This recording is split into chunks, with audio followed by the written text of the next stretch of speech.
mumerewe basi mubigaragaze n'amarangamutima yanyu. Yesu ashimwe. Niba hari ikintu kinezeza kumva Yesu ashobora gufata umutima umuntu atashobora, ababyeyi batashobora, ariko akawufata akawukiza ntawukanike, akawukiza burundu, numva ari ibintu bikomeye birenze ya ngwara wakize. Numva twakomera Imana amashyi kuri icyo kintu. Haleluya. Hari ibintu Yesu akora, hari ibintu ababyeyi baduha ngo ubutunzi bashobora kubuturaga, amazu meza bayaturaga, amamodoka barayaduhaye, akubandeye mugenzi uto ababyeyi hari ibyo bajya bakora pe. Ni ukuri mu bakomera amashyi hari ibintu bakoze. Haleluya. Imiryango yacu ishobora gukora ikadufasha tugatera imbere, tukava mu bukene tugatera imbere, ariko hari ikintu itakora. Umutima urwaye ni Yesu ukiza wenyine. Ndanezerewe, ndanezerewe, ndanezerewe, kuko umuntu ashobora kurwara akabura ubugingo, ariko ndashimira Imana ko ubugingo bwa Beya budashobora kubura n'ubwa muvandimwe wacu. Haleluya. Imana ihabwa icyubahiro. Rero Jose mubona hano niwe administrator wa Women Foundation Ministries muri Sweden. Mukomere Imana amashyi. Hanyuma Beya, haleluya, Jose niwe ari coordinator, ariko nawe yabaye administrator, none Jose Beya ubu ni coordinator. Bikuvuga ngo yari umurokore mwiza, yari umurokore ufite uburyohe, yari umurokore ufite Imana yamenye kuva ari muto. Imana yavangwa abagore bo muri Sweden ntabwo bapfa n'abakobwa baho. Beya ahari. Noneho Beya amaze kubohoka, biravuga ngo mu mubohore bumureke agende. Haleluya. Yahise agenda ajya gukorera Imana. Ese nawe witeguye gukorera Imana? Rero mureke dukomere Imana amashyi kubw'abakozi b'Imana. Muri Sweden dufite umuryango wa Women Foundation Ministries muri Sweden, kandi uhagaze neza, bari ku gicaniro bakorera Imana neza. Imana yagize neza mwana. Turashimira Imana ko no muri Scandinavia twagezeyo. Rero mureke dushimira Imana kubwabo bamaze iminsi bari kumwe natwe, turabakumbuye, njya mbakumbura mbafite.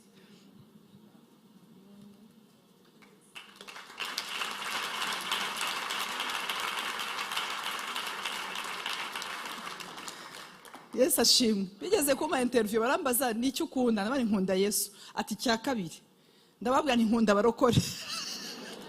Ninde muntu ukunda barokore uri harugiye nkunda barokore. Haleluya. Sinzi n'umuntu yigeze kumura ngo ariko ibyo bintu byanyu ngo barokore, wabuze nkunda barokore. Ninde muntu ukunda barokore nkanjye nkunda barokore. Yesu ashimwe cyane. So ndashimira Imana ko yatwihereye abarokore hariya, tukaba dufite umugisha wo kubagira. Reka tubasabire kugira ngo bazasubire inyuma amahoro, bakomeze bagubwe neza. Kandi uyu mwanya yavugaga, giye numvaga Imana iri kubohora abandi. Numvaga hari abantu Yesu agiye kuvana mu maboko y'umwanzi bamaze igihe kirekire. Reka nkubwire ibyo bintu bikurakaje ntabwo ari birayi wabuze. Ibyo bintu bikurakaje ntabwo ari ko wabuze yo kwishura inzu. Imana igitanga amahoro, umuntu aba munza akanywa mukaro ariko akagira amahoro ya Kristo. Yesu ashimwe cyane. Umuntu ajya yishima kubera agakiza gusa. Ni bande babizi ko ndumva hari abantu bashobora umuntu ajya nezerwa ari agakiza gusa akishima, hanyuma Imana ikagenda yongera n'ibindi. Ariko reka nkubwire bya bindi byose uri gusaba niyo wabibona iri joro ukabibona, ariko Yesu atarakora ku mutima wawe watahiraho pe, wataha ukajya wumva muzunga muri etage. Ariko turashimira Imana ko itanga amahoro, turashimira Imana ko ibohora, turashimira umwami w'abantu. Reka dusenge. Uwo mwami w'abami yaradutoranyije, abaririmbyi bacu. Uwo mwami w'abami yaradutoranyije, mureke tumushime agira neza. Uwo mwami w'abami yaradutoranyije, ukuri. Uwo mwami w'abami yaradutoranyije, mureke tumushime agira neza. Yageze muri Sweden arabatoranya, ajya muri Europe arabatoranya, mureke tumushime agira neza. w'abami yaradutoranije, uwo mwami w'abami yaradutoranije, mureke tumushime agira neza. Mana yacu, haleluya, turagushima Mana, turanezerewe Mana, warakoze Yesu. Tugushimiye ko unapfira abantu, nta nubwo wapfiriye abarokore bari batarabaho, ariko ngo kuko Imana yakunze abari mu isi bose, harimo n'abatari hano, harimo n'abatarakumenya, harimo n'abari hirya no hino, ngo wakunze abari mu isi bituma utanga umwana wawe w'ikinege. Yesu we, utanga Yesu data, araza aradupfira kugira ngo tutarimbuka. Ariko turagushimiye ibyo wakoze no mwitorera imbere. I remember Mana, warambwiye ngo it's time kugira ngo habeho gusevinga abari within, ngo turi muri outreach ariko muri inreach imbere no mu nsengero, ngo hari abari gupfiramo, hari abari kuvirirana bari imbere. Urambwira ngo wite ku mukumbi wa Israeli wayobye, watakaye, wababaye. Mana, ndagushimira ko you are saving the church. Waduhaye agakiza ariko ntiwareka dushira, ntiwareka tuba consumed, ntabwo wareka mwa mu bugingo bwacu bubura, ntabwo wabikunda Yesu. Ndagushimiye abakozi bawe, wounded soldiers bari muri pastoral, wounded soldiers bari muri deacons, wounded soldiers bari muri chorale, wounded soldiers bari muri protocol, wounded soldiers bari mu ntebe, abatandukanye, abamaze kuvuga ngo nzakomeza iby'agakiza ariko sinzongera gukunda bene data, nzakomeza iby'agakiza ariko sinzongera guteranira aho abarokore baba. Mana yacu, si uko turi babi, ahubwo wenda yahuye n'undi muntu, ariko Yesu we ntiwigeze utugirira nabi.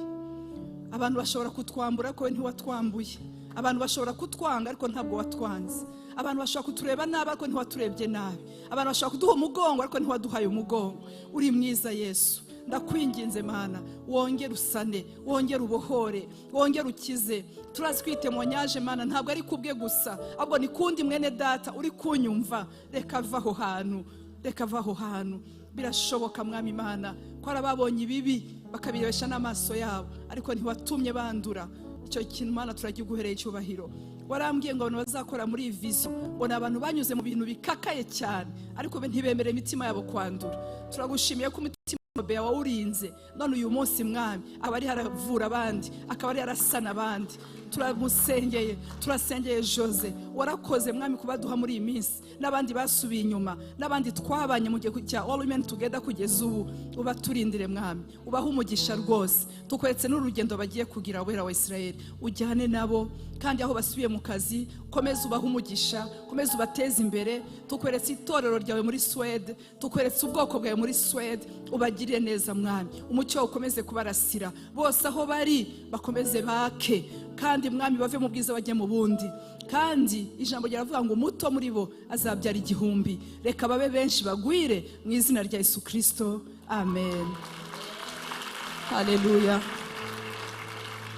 Ndabizi ko ushobora kuba uri muri Scandinavia, ushobora kuba uri ahantu uri muri Swede, uri muri Norvege, hariyo aba women aho ngaho, ushobora kuba udukurikiye uri n'umugabo, hariyo n'aba men of Isakara, dufite n'abagabo bariyo. Aho waba uri hose ukavuga uti ndatangaye sinari nzi ko bariyo, nawe connecta, uzatubaze tuguhe contact, wegere bene so. Imana ibaha umugisha cyane. Ndashaka kumva amashi. Bira mugenzi wawe umuguti, ntukamenyera ibintu ko waje ngo ibintu bishobora guhinduka kakanya. Ibintu byahinduka kakanya. Haleluya. Turabatumiye muri midnight, bya mugenzi ngo muri midnight. Turabatumiye mu masengesho ya midnight. Amen. Hashobora kuba ari umuntu wambonye akajya ngo umudamu w'umushitsi uri hano, nige muyobozi w'ahangaha. Yesu ashimwe cyane. Yesu ashimwe. Haleluya. Suza uri iburyo n'ibumoso, umuguti umushumba aragusuhuje. Amen. Nimususuruke, Yesu ari ku ngoma. Nimususuruke, Yesu ari ku ngoma. Hari abantu batajya baseka ukana bararakaye kandi bakava mu rugo babigambiriye. kavuga ati ndi burakara uyu munsi biraza guhira ntusemure nta kibazo. Haleluya. Uyu mwanya turaza kubikora nyuma. Haleluya. Yesu nashimwe cyane. Yesu nashimwe cyane. Genda bizi ko mu nkumbuye. Yesu nashimwe cyane. Haleluya. Nagombaga kubwiriza ariko nsaba ko hari undi muntu wabwiriza. Sindwaye, ndi muzima. Yesu ashimwe cyane. Ariko mwavuze amen. Haleluya. Vuga ngo aposto ni muzima. Yes. Hanyuma ubundi nkahita nsaba umugisha nyuma y'iryo jambo, nkagira iminota mbasabira umugisha. Birashoboka ko ibyanyuma bibanje. Birashoboka ko ibyanyuma bibanje. Suzuri buryo ni umunsi uti birashoboka ko ibyanyuma biriho birabanza.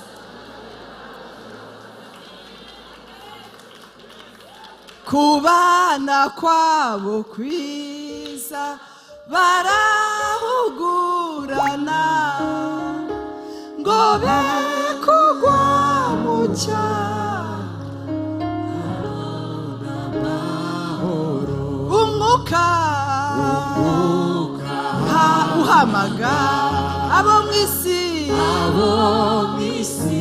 yose ngo bazabishorime umugera bumwe.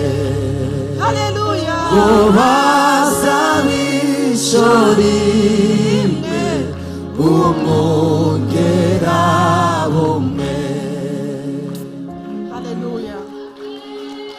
Wandebe mugenzi ako wagiye uzura umwuka koko. Wagiye uzura umwuka. Ko ibibazo ufite ari utaruzura umwuka wera.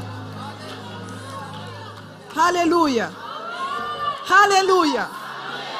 Umuntu yataruzura umwuka agira itiku mu rusengero.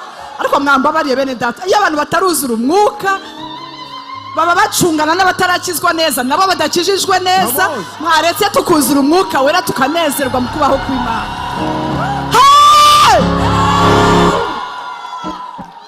Ndabyumva ndi kuri rezo ahantu ntabwo mpava Imana idakoze.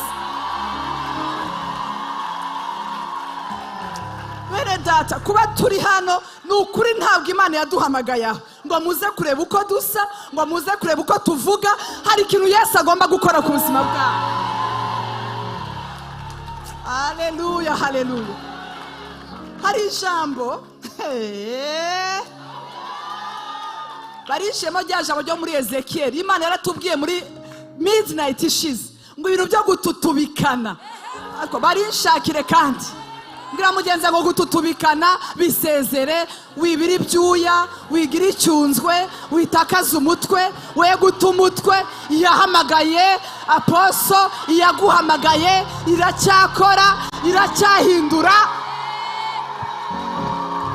Uriya muntu natahashira, uriya muntu natahashira arambona. Haleluya. Bwana asifiwe sana. Ndahita mbona ko baba batakurikiye ibyo twigisha. Ezekiel 48 nahashire vuba vuba. Haleluya. Bwa mugeze gututubikana kwa heri. Bimubwire cyane. Bimubwire ngo ibintu byo gututubikana warageze muri Yesu. Dore ashize ku murongo wa mbere. Vraiment. Munshakira uwo muntu. Maze ahite oya kameme. Oya kameme. Ndahafite ariko ntaho mbaha. Buri wese wari uri muri midnight nahashake ahashire hariya. Hanyuma ninsanga ndahita amenya impamvu amasezerano yatajya asohora vuba. Haleluya. Yesu ashimwe cyane ko ntabwo waba uri umwigisha hanyuma ngo abantu bajye bakina gutyo. Amen. Amen. Amen. Ibaze kuba nababwiye ngo 48 none mwahabuze. Wahabuze 48. Bwa mugenzi ngo no more sweat. Bwa mugenzi ngo Imana ishize igitambaro cyawe ku mutwe. Vuga ngo Imana ikwambitse igitambaro ku mutwe. Mubwire cyane.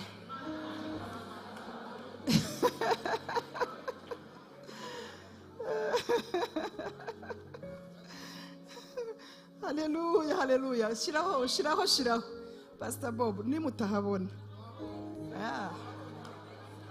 Ndahafite. Ngo none se ko atarahashira ari kwigirisha nkaho ibyuma byapfuye. Ntabwo nshobora kubyemera. Yesu ahabwa icyubahiro. Bwana asifiwe sana. Yesu nashimwe. Yesu nashimwe. Yesu nashimwe. Vuga ngo bajye bambara. Ese hari abantu bari hirya no muri overflow ugiye kwambara muri iri joro. Yesu ashimwe cyane. Vuga ngo kubira ibyuya wapi. Yes, nadushirireho abigarure mu Kinyarwanda. Bajye bambara igitambaro cy'ibitare hehe. By'ibitare hehe ku mutwe. Narangiza agira ati narangiza bambare n'amakabutura y'ibitare, ntibakagira icyo bambara cyabatera iki gututubikana. Abantu baratutubikana bene data, gututubikana egitiku ni ugututubikana. Ko Yesu yakubwiye ngo ngwino nguha agakiza, nimuze abarushe n'abaremerewe muze mbaruhure. Aribwo yakubwiye kujya mu mayishuzi yandi, uramugenza ngo gututubikana. Ko ntabumvise se muracyahari? Yes, bambare igitambaro hehe, bambare n'ikabutura hehe.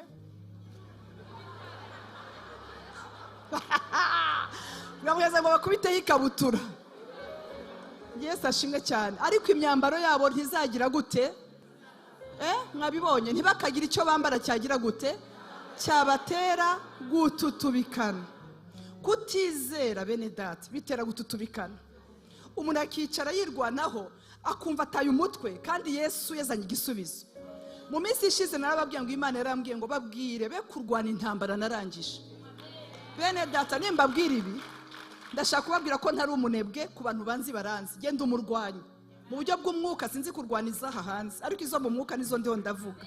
So niba ndiho ndavuga ibi ngibi nuko Imana hari ibintu warwanye, hari ibindi uzarwana, ariko hari ibindi irangije. Hari igitabo Imana irangije, hari urwego Yesu agiye kukwinjizamo, hari intambara utazongera kurwana.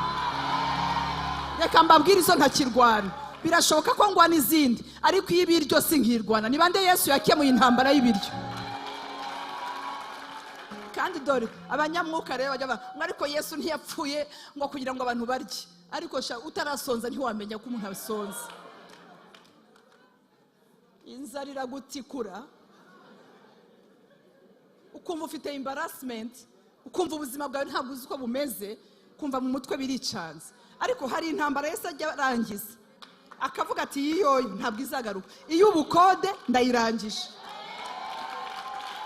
iyo ubukode ndayirangije. Ni bande Yesu yarangije iyo ubukode? Ndikubwira abarokore abazi ko iyo ubukode yarangiye bari hehe. Rero niba ukirwana iyo ubukode, we kutuzanaho urakaye cyane nkaho wagira ngo natwe ntitwakodesheje. Imana igiye kugutabara, Imana igiye kugutabara. Ndashaka kuvuga ngo Imana igiye kuntabara. Hari n'abandi bagikodesheje ariko batakirwaniza ubukode. Yesu ashimwe. N'ibyaha hariho bimwe ukirwana nabyo n'ibindi wagize uti. Yesu ashimwe. Niba ukirwana n'icy'ubusambanyi, naye bango haguruka ngo usengere, nsanga ntabwo ushaka gufatwa. Ariko ndagusengeye mu izina rya Yesu, ndagusengeye mu izina rya Yesu. Nukuri niba ukiri umurokore ujya gusambana uracyari muri nasari, ndagusengeye mu izina rya Yesu. Imana igukure muri ibyo byaha, Imana igukure muri ibyo byaha.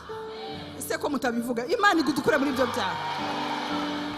Ariko nubwo warwanye iz'ubusambanyi wazirangije, inzoga wararangije, ariko umunwa amina, anti haleluya. Ati yigeze kumbwira ati wansengeye, ati nusengera ushiremo n'umunwa. Haleluya, Bwana asifiwe cyane. Ati hari ibintu byo kuganira biryoha, hari igihe biryoha, ati ndashaka ko nawo uwunshiriramo. Uriya ni umurokore. Haleluya. Bwa mugenzi ngo sinzi icyamaze ni hehe, nizi ukirwana.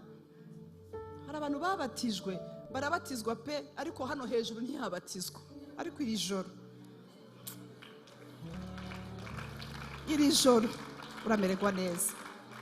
Iyo mvuga ijambo gututubikana, ntabwo ikintu cyambere gishobora gutuma ubuzima bwawe bwo gututubikana buvaho ni ikihe? Icyambere ni ukuba ufite igitambaro ku mutwe. Iki gitambaro ku mutwe gisobanuye ubwenge. Umuririmbyi yaravuze ngo nuntunganyiriza ubwenge nzanezerwa kandi nzaguhimbaza. bene data ubwenge bushobora gutuma umuntu adatutubikana. Muri make ntabwo abantu benshi babuze amafaranga, abantu babuze ubwenge. Haleluya, Yesu ashimwe. Ibi bintu ngiye nari nzi ko ari blague, ariko I need wisdom yo kugira ngo mbashe gukora ikintu, kandi icyo kintu sinagikora ntafite ubwenge bwacyo. Hari ibintu byari bigoye, ariko Uwiteka amaze kuduha ubwenge bwabyo byarashobotse. Imana ishobora kuguha ubwenge bwo kubaka amazu, ntiwubake inzu. Ya mafaranga wari kubakamo inzu imwe ukayubakamo amazu menshi, ya mazu menshi ukayakuramo abakwishura, ukabaho neza. Icyo ni igitambaro cyo mu mutwe. Icya kabiri, dukeneye ikabutura. Mugondo. Kabutura ni ubuntu bw'Imana. Ibintu byose wakora nubwo wabuzi gukora neza, warize neza, udafite ubuntu, nubwo wagira ubu bwenge, udafite ubuntu bw'Imana bujyana nawe ngo bworoshe ibintu, ibyari bikomeye ngo byorohe, biranga. Niyo mpamvu dukeneye ikabutura. Haleluya. Iriya kabutura abatambyi bambara, uriya mwambaro abatambyi bambaraga indani harimo, mu gifaransa babyita caleçon. Keko Kinyarwanda ntikibivuga neza, bavuze ngo iki? Oya, ntabwo bavuze mugondo. Pastor Bob unuza kutwigisha ntabwo uri butubwire ko ari mugondo. Haleluya. Ariko niyo ni ikabutura. Vuga ngo si ikabutura ra? Bariza mugenzi ngo ariko ufite ikabutura. Yesu ashimwe cyane. Umwambaro, hari igihe hano hanze hari imiyaga myinshi, tuva hano tukarwana n'imiyaga. Irahari, imiyaga irahari. None umuyaga uje ugurutse umwambaro wamara kuguruka, bagiye kukureba ko bigiye kukurangirana, ko bagiye ibyo bavuga ugiye gushira, bagasanga indani muri wowe harimo iki? Ikabutura. Ariko wavuze ngo ikabutura ukabyara. Ni bande Yesu yigeze kugira neza, Imana ikabambika agakabutura bagatambuka. Ni ukuri bene data, tuba twararangiye, baba baraturungurutse, ariko nubwo barungurutse basanzemo ubuntu bw'Imana buratugota, bakatwita bakire nta mafaranga duherutse. Haleluya. Vuga ngo la grâce de Dieu. Umva, nubwo waba ukiranuka cyane, ukeneye ubuntu bw'Imana. Yes, ukeneye ubuntu bw'Imana. So ufite ubwenge bw'Imana, ufite ubwenge buri ku gihe, ukagira n'ubuntu bw'Imana, ushobora kuba muri iyi si udatutubikana. Ndashaka kubabwira ko icyambere, ubuzima bw'ibyaha, haleluya, ni ubuntu bugufasha kuva muri icyo cyaha, ni ubuntu bugufasha kurekura. Bibiliya banga ubu buntu buratwigisha, ntabwo ari ubuntu butuma ibintu byose byoroha, ntabwo ari bwa buntu budisivinga, ni ubuntu butuma turekura. Ariko bene da, abantu benshi uyu munsi buzuye mu itorero, ibintu byinshi twarabyigishije barabyumva, ariko babuze ubuntu bwo kubivamo. So ntabwo abantu bahinduka nuko bumvise gusa, kuko kwizera kuzanwa no kumva, ariko hari imbaraga z'ubuntu zidufasha kugira ngo noneho bya bintu tubirekure. Pasiteri atareba, aposa adahari, tukabasha kuva muri icyo kibazo tukakivamo neza. Rero ndagusabiye kudatutubikana rwose. Biramugeze ibintu by'amayashu kwa heri, ibintu byo kugenda ubira ibyuya. Iyo uriye urya wabize ibyuya, iyo uhagaze ibintu byose uba wabize ibyuya. No mu bucuti ushiramo imbaraga nyinshi. Abantu bashiramo imbaraga mu kugira ngo bagire inshuti Imana yanyu, ugasanga ni inshuti ikubwira ngo nutagura inkoko ntituzabana. Imana iguhe kuruhuka kabisa. Don't send messages every night kugira ngo ubone validation ku bantu. I'm sorry to say this, abantu benshi bashaka validation ku bantu.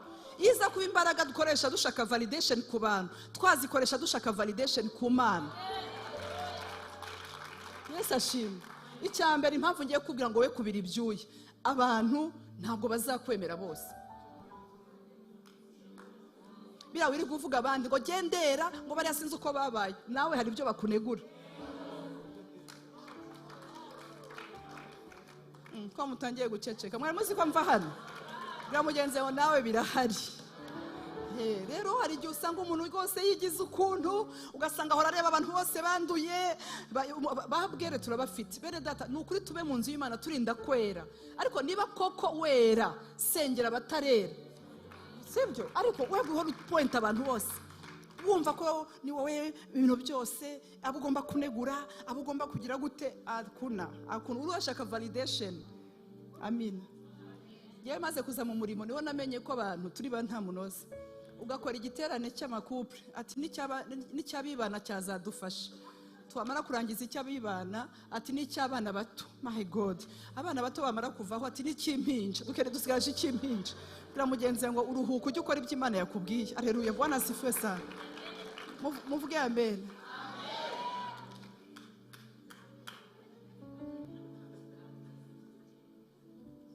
Umuntu ukamufashwa mu 2020 kwa mbere utaha yamara gusonza, ariko uriya yagiye mu by'iki gihe nta nubwo akimfasha. Nta kintu wakora, kora ibikwiriye.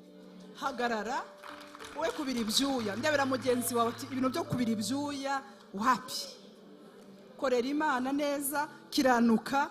Bibiliya ava muri imbye yaravuze ngo buri muntu wese mu itorero abuwejejwe muri ryo. Amen. So mureke ngire mve hano kuko abantu bari buhagare hano bambaye neza. Ntabwo mubona ari ntabwo mubona ko mwambaye neza. Yes, mwambaye neza cyane. God bless you. Mwari mwabyemeranyije ko blue and white ari dress code. Ni je watakaye. Bwana sifese. Ariko je Pastor Bob turajyanye muri dress code. Yes, ashimwe. So God bless you. God bless you. Mugubwe neza. Muba mahoro. Ndakomeza jewe muri midnight. Kuko hari ikintu nshaka kubwira. Kuburyo icyo kintu mutazongera guhura. Murabyumva, abantu babyumvise. Hari umunyagiputa nshaka kubwira ngo ntimuzongera guhura.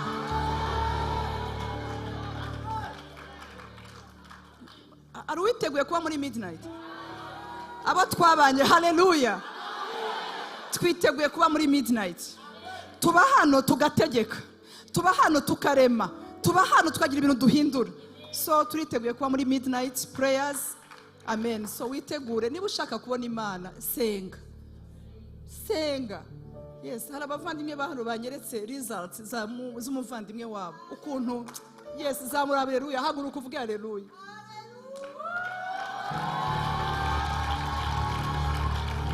Nta kintu cyiza ko kumva ahantu hari bikanseri, ukumva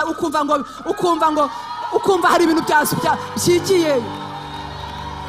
Ukumva hari amatumazi, ukumva hari amatumera atakiri cancerous. Ukavuga ati ibi ni Yesu bikoze. Haleluya. Hari umudamu wari muri upper room nijoro ngo agiye kumva ukuboko kwe ntabwo kwari kugikora n'ahantu hose, ntabwo arakibasha no kujya kwiyuhagira. Ariko uyu munsi ngo yoze, yakase, yamanutse. Bwira mugenzi wawe ngo Yesu ni mwiza. Rero muze dusenge Imana, muze tuyegere. I love you. I love you. Ariko se nava hano ntasengeye umuntu ufite igitima kibyimbye, haguruka ngusengere. Wumva kibyimbye ukuntu ariko abantu batabibona, ariko ukumva kirabyimbyemo, haguruka ngwino hano ngusengere. Uze kuva hano imbere rwose wabaye muzima. Yes. Muzi akosha. Amina. Badiyakoni babicaye hafi n'abakozi b'Imana. Uriya nta kintu cyiza nk'iyo umuntu aje ukajya umwegeza. Haleluya. Niyo mpamvu burya tuba turi hafi. Haleluya. Yes, mubegeze. Wegeze. Haleluya. Nimukomere.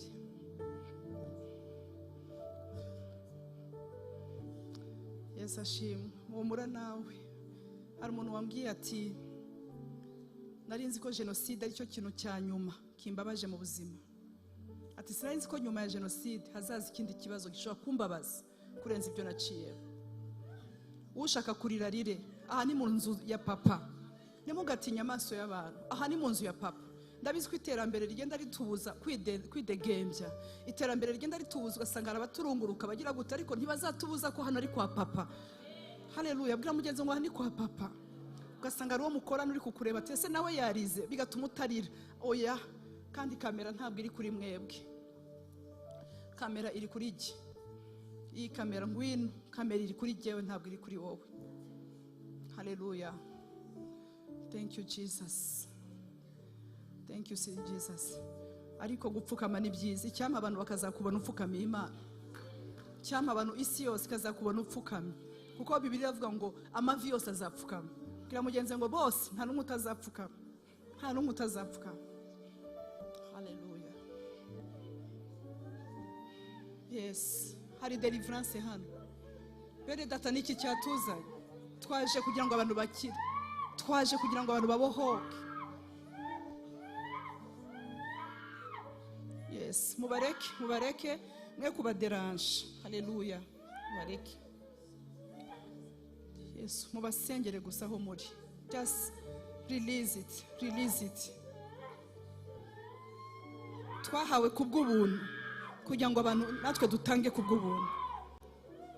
Niba ari ingwara igutera gututubikana ikire, niba ari umuvandimwe urwaje, niba ari kansa, terminal cancer, kansa iri mu magufa, kansa iri mu maraso, ukaba uhagaze hano ari n'umuvandimwe uhagarariye, Uwiteka byumve, Uwiteka birebe mu izina rya Yesu. Ingwara zitunguranye, bene data, hari ingwara zisanzwe, ariko hari ibintu biba bidasanzwe. Hari ibintu biba bisunitswe n'imyuka mibi, hari ibintu biba bisunitswe n'imbaraga z'abadayimoni. Uyu mwanya turacecekesha imyuka yose mibi, turarandura imbaraga zose z'umwijima. Twaje muri wirira, natwe turabwiwe ngo wirira. Iyi wirira ihari kugira ngo abantu bakire, wirira ihari kugira ngo abantu babohoke, wirira ihari kugira ngo abagore n'abagabo bakire. Wirira ntabwo ari Sunday service, Imana yadushiriyeho kugira ngo ya mushwa Imana yanyeretse ihanagura abantu, ikomeze ibahanagure namwe, ihanagure ababyeyi. Birashoboka ko nawe uri inyuma, ariko ntureke kudasenga. Ushobora gufata ahantu urwaye, niba wicaye utashoboye kubona uko twese ntitwakwira hano, ariko wafata ahantu urwaye, ufite umurwayi wizera Imana muri iri joro, akakubwira ijambo ko agukunda, imyaka ikaba 5. Biragora gufata umuntu ukamuha umutima wawe imyaka 5, ariko ku mwaka wa 5 akakubwira amagambo nk'ayo waraye wumvise ataguteguye. Ibyo byose ni ibintu byica umutima, ariko akira gukira mu izina rya Yesu Kristo. Yes, numva ugomba gukoma induru bikore, nta mategeko abihana. Nta muntu uri bukuzize ko wabohotse, nta muntu uri bukuzize ko Yesu yagukijije. Arahari kugukiza. Niwe hope yacu, niwe gisubizo cyacu. Ukuboko kwe kuri hano, imbabazi ze nyinshi ziri hano. Nimwakire gukira. Uko Imana yakijije uriya mubyeyi, reka nawe igukize. Usubira aho ugiye kwicara uri amahoro. Kandi twakiriye ubuhamya bwiza, twakiriye ubuhamya buzava mu miryango, twakiriye ubuhamya nawe uri online. Turizeye Imana. Amahoro make mu miryango, ababyeyi kuguta,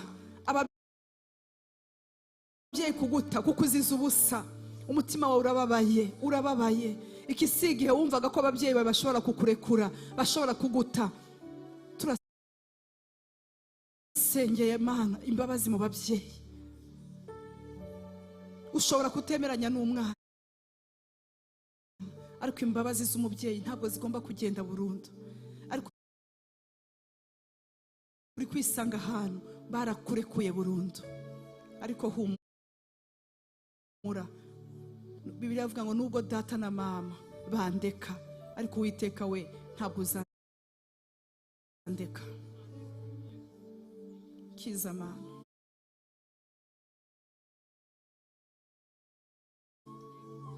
kiza mu izina rya Yesu.